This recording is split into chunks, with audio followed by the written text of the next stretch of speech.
BRICS Africa channel, having a conversation with the MEC for Human Settlement in Limpopo, Basikopo Makamu. Good afternoon. Afternoon, sir, and afternoon to the viewers out there. What is the aim of this IBT Summit? Well, you will understand that we are living in a developing world where technology cannot be excluded from being part of us. Yes. We are a country or a world where we survived from the stone type of buildings, went to brick and mortar. Now we are in this age, and we should be able to start to focus. How do we accelerate delivery? You will understand that brick and mortar has been with us for quite some time. But now technology is kicking in.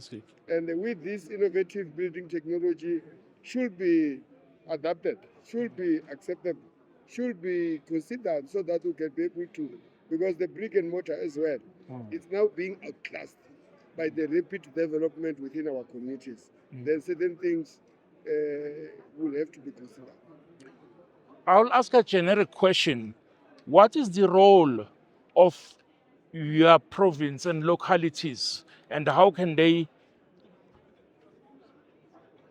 benefit from the IBT systems? Look, you might be aware that I'm coming from a rural province where technology may not necessarily come and get to be accepted as soon as possible. Yes. If you were to give one of the measures being the 3D printing machine, Yes.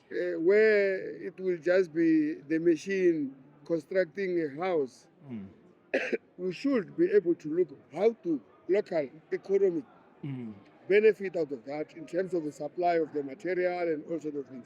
We may not necessarily want to exclude communities when we are adapting or accepting this technology. We should be able to give them a role to play because definitely they are used to provide data. As data boy, the hardware is doing 1, 2, 3. So as a result, we should be able to include on the supply of material. Who have to supply the roof, who has to supply this, the local communities will form part of it. Okay. Over the years, there's been a quest to provide proper housing for our people, be it rural, be in the cities. What has been your speed statistically in house development in the province of Limpopo? Well, let me indicate that our province, despite that I told you that's a rural province, we have been doing well in providing houses. But that does not mean that we don't necessarily have challenges. When it's a rural, they are so scattered. You find that the service provider has got one house here in this village or two houses, three that side. Unlike when you're in Gauteng, when you build houses, it will be just in one area, one settlement, one extension. So our case, we have got challenges. But despite those challenges, I can confirm to you that we have got capable contractors who have made us as a province to be the best. I even now start to share with my brothers and colleagues, MECs from Northern Cape, from Free State, from Northwest, to say, I have got capable contractors. You can utilize them for you to be able to perform better. Like last year, our target was to produce or build about 3,500 houses. But you find that we have built more than the target within the financial year. That shows you that the systems and the capacity of the contractors we have can be able to deliver our targets. And how will you deal with the IBT coming to a space that has been in place for longest of time? And each and every industry has got its own red tape regulations. So how will you be able, especially when you mentioned that there is a need to sustain employment, but at the same time, we know that technology can be disruptive. Technology needs less labor. How will you deal with that? Red tape regularities while satisfying community. That's exactly what, and you look at some of the projects we are running. For an example, the community residential units, or what you will call in the olden days hostels. which are found in an urban area, which can be used by other people. That's where you can still employ them because it will be in town. But like I said, that must not replace the participation of the local economy. Of local common.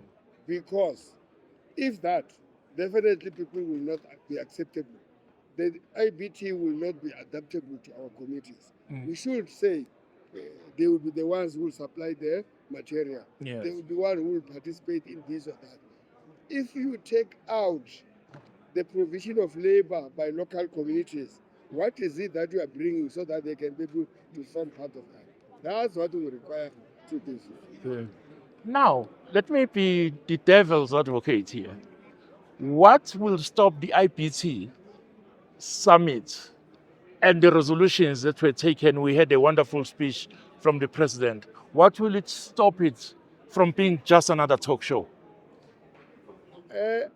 Fortunately, you're talking to the MEC who, before this summit, I already had engagement. I think you have heard here that the Department of Science and Technology has housed its 3D printing machine with the University of Johannesburg. Yes. I have already met with the University of Johannesburg.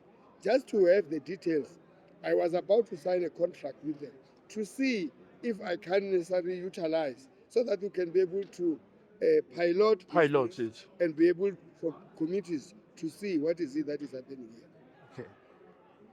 Okay. MEC, thank you very much for your insights. Thanks very much, and I appreciate to be part of this BRICS Africa TV. Thank you. Thank you.